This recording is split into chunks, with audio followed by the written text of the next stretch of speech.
Friends, welcome to my YouTube channel all about tech. तो हम आज डिस्कस करते हैं रैम के बारे में।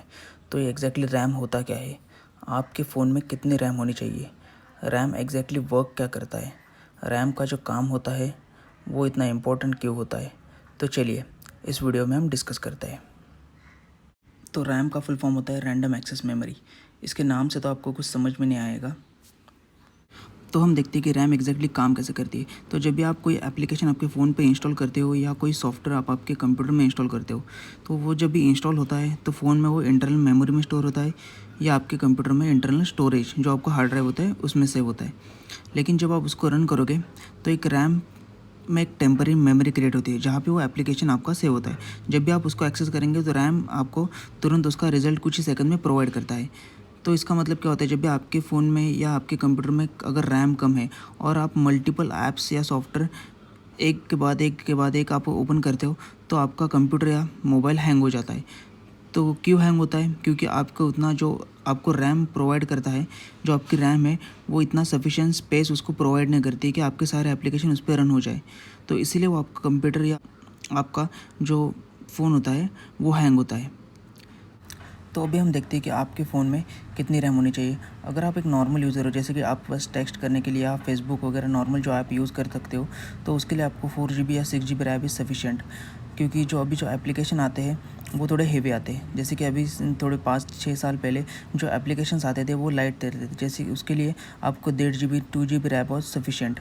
बट अभी जो ऐप आते हैं वो थोड़े हेवी होते हैं। अगर आप हेवी यूज़र हो, जैसे कि आप बहुत सारे गेम खेलते हो, तो आपके लिए 8 GB रैम इज़ सफिशिएंट। आपको 12 GB या 16 GB का कोई मतलब नहीं होता, क्योंकि अगर आप 12 GB 16 GB परचेस करते हो तो उसके लिए उतना यूसेज आपका होगा भी नहीं, क्योंकि जो 8 GB रैम है वो आपके जो अभी एप्लीकेशन है उसके लिए बहुत ही अच्छे से सपोर्ट करेगा। अगर आप फ्यूचर की बात करते हो तो तब भी आपको 12 GB 16 GB भी पड़ सकता है, क्योंकि जो भी अभी एप्लीकेशन आ रहे हैं उसके ऊपर डिपेंड करता है। क्योंकि जो अभी एप्लीकेशन आते हैं वो 200 300 MB 400 जो भी आप एप्लीकेशन में मेमोरी बढ़ते जाती है तो आपका जो फ़ोन का जो परफॉर्मेंस होता है वो लो होते जाता है। इसीलिए अगर फ्यूचर में हम बात करें तो 12-16 GB आ सकता है, लेकिन अभी के लिए जो ऐप है आपके लिए 8 GB सफिशिएंट अगर आप हेवी यूज़र हो। अगर आप नॉर्मल यूज़र हो तो आपके लिए 4 या 6 GB इज़ परफेक्ट।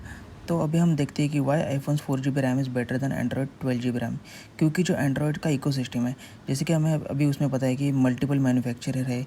एंड्रॉयड भी जैसे कि ओपन सोर्स है, हम उसको कैसे भी अपनी तरह से डेवलप कर सकते हैं। और जो उसमें एप्लीकेशंस आते हैं वो उनके हिसाब के सेटिंग से आते हैं। जो उसकी जो मेमोरी होती है वो बढ़ते जाती है और उसकी वजह से जो आपको एंड्रॉयड में जो रैम दिखने मिलती है वो बहुत ज़्यादा मिलती है। और जैसे कि आपको पता है कि आईफोन में 4 GB या 6 GB रैम मिलती है। क्यों? तो क्योंकि उसका जो एक कंट्रोलर है वो ओनली एप्पल है, उनका खुद का सॉफ्टवेयर है, खुद का हार्डवेयर है। और जो उनकी इकोसिस्टम है उनको पता है कि हमारे ऐप्स कौन से हैं। और जो ज़्यादा करके जो एंड्रॉयड्स के ऐप होते हैं, जो एप्पल की जो पॉलिसी है उनको अगर सेटिस्फाई नहीं करते तो एप्पल उनको ऐप स्टोर में लेता ही नहीं है। इसी की वजह से एप्पल का जो रैम है वो टोटली ऑप्टिमाइज़ है। उनको पता है कि उनके फ़ोन में कितनी GB रैम लगेगी, वो कैसा परफॉर्मेंस अच्छा देगा।